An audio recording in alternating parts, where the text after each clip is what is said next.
And if you have a first date and you don't want there to be a second date with a person, just start talking about cost push inflation. That's all it'll take. No second date. How bad is inflation today? Walmart greeters no longer say hello. Instead, they just apologize.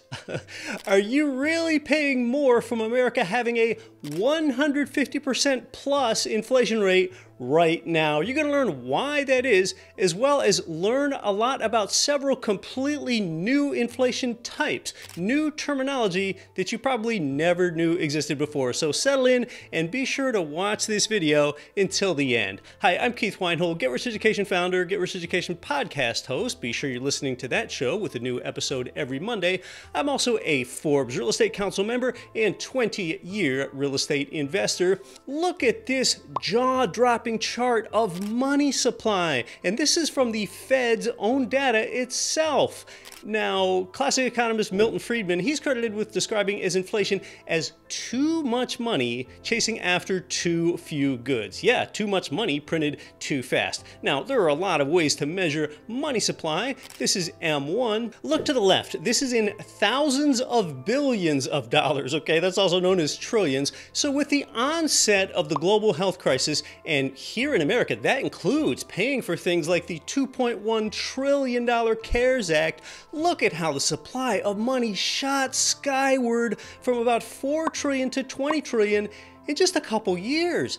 5x, that's 500% inflation. Yes, 500% in, say, under 3 years. That's more than 150% inflation per year. And what do you think is going to happen when the money that the banks have parked at the Fed, because they can currently earn a high interest rate on it, what's going to happen when that gets lent out into society? High inflation. But this is why we already have major problems. This is why you need to brace yourself before going to the grocery store already today. And you and a lot of people, I think really we've been conditioned to think that inflation is just not that big of a deal. It is. It's a coercive stealing.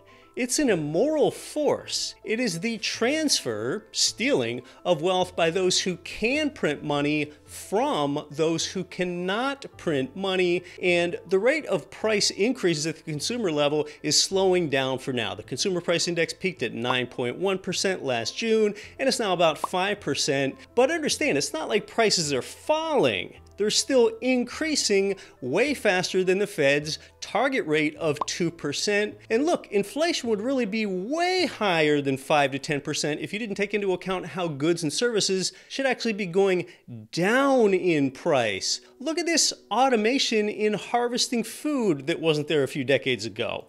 Well, lower labor costs, that should bring food prices down. Instead, they're sharply up. Just imagine how much more prices would be up if it weren't for advancements like this.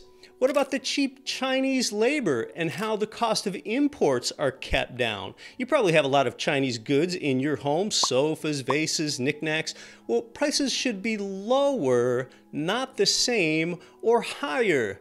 And think about the lower quality food today. It seems like everything is processed anymore. It doesn't need to be kept fresh. Cheap, cheap, cheap. And look at how that's contributed to an epidemic of being overweight and obese. So my point is, if you would have maintained the quality of goods, just the same quality, well then inflation would be way higher. And that's something that's really hard to account for when they report the numbers. So the government, it's the US Bureau of Labor Statistics, starting in the 1980s, they reported the inflation figure to make it seem lower than it really is by introducing tricks into the basket of goods called substitution and weighting. Having the government track and report inflation is like having the mafia tracking crime. Okay, the mafia will show you that there's not much crime at all. So then no more police need to be hired. Well, just the same, the government tracks inflation and basically it says, oh, well, it's not that bad. Okay, they make CPI inflation look lower. It is just like the fox guarding the hen house. An independent agency should track and report the CPI. Actually, there is an agency called Shadow Stats that attempts to do just that. We're going to look at 10 different inflation types in just a moment, including, I think, many that you've never heard of before. Hey, go ahead and drop a like on the video if you like how I'm breaking it down for you, though I surely don't deserve it. Now around here we know full well that strategic real estate investing, it does more than hedge you and I against inflation. We actually profit from it, like I've discussed extensively elsewhere. And if you're not initiated on that, save this video to watch later. It's how you actually and conservatively profit from this inflation. Let's look at just the cost to mow my lawn.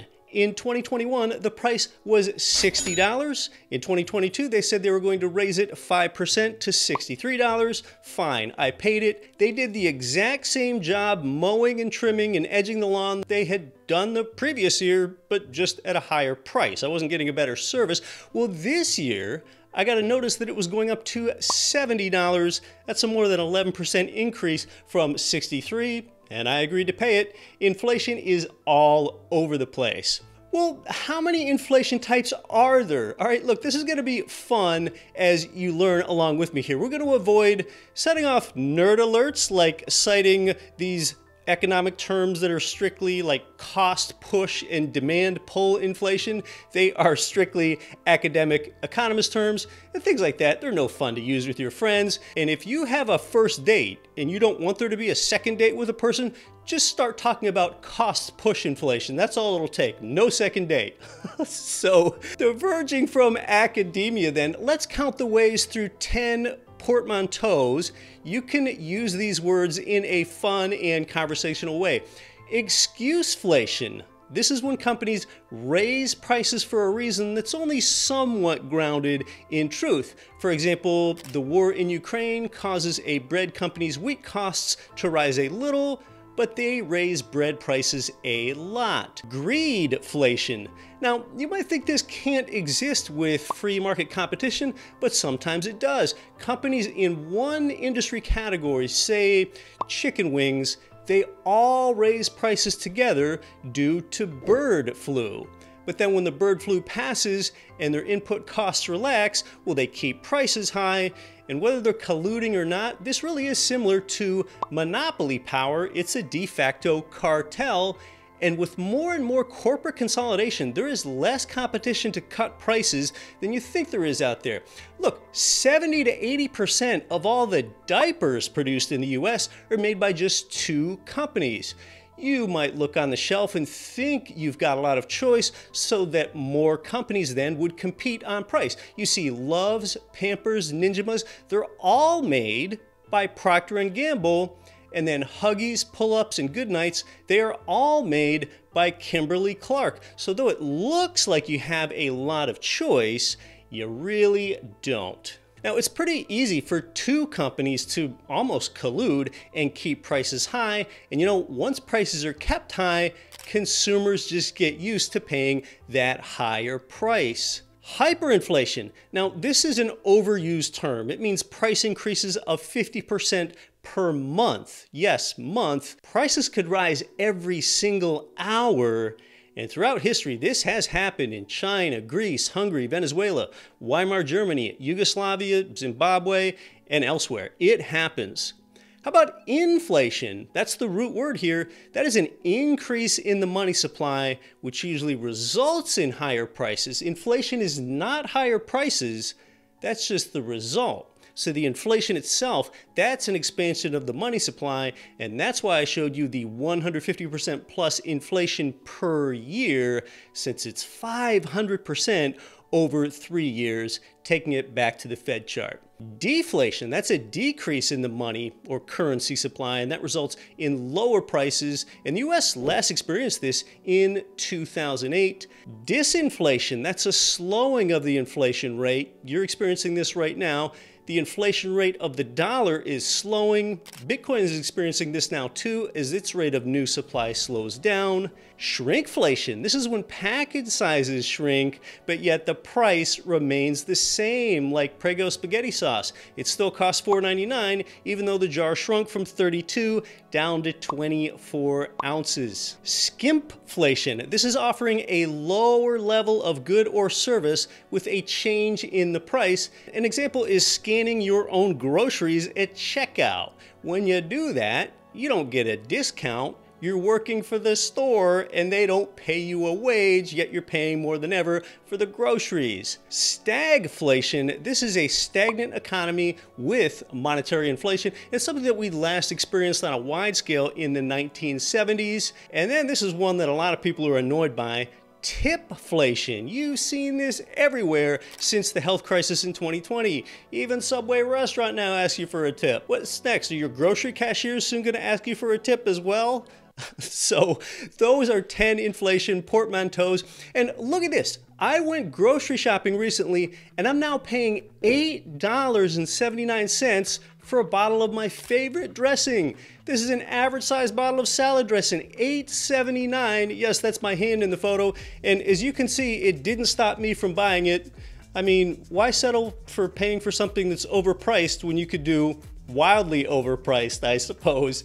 In fact, despite that I just recently did that video where you see me in the aisles of the grocery store, inflation while grocery shopping, you can watch me shopping in the aisles of different American grocery stores, and this same bottle at the same store was $7.99 just that recently. I'm Keith Weinhold. Go ahead and watch me in this next video where you and I go grocery shopping together. You see me in the aisles, and let's see how bad inflation is and the lessons that we can learn there.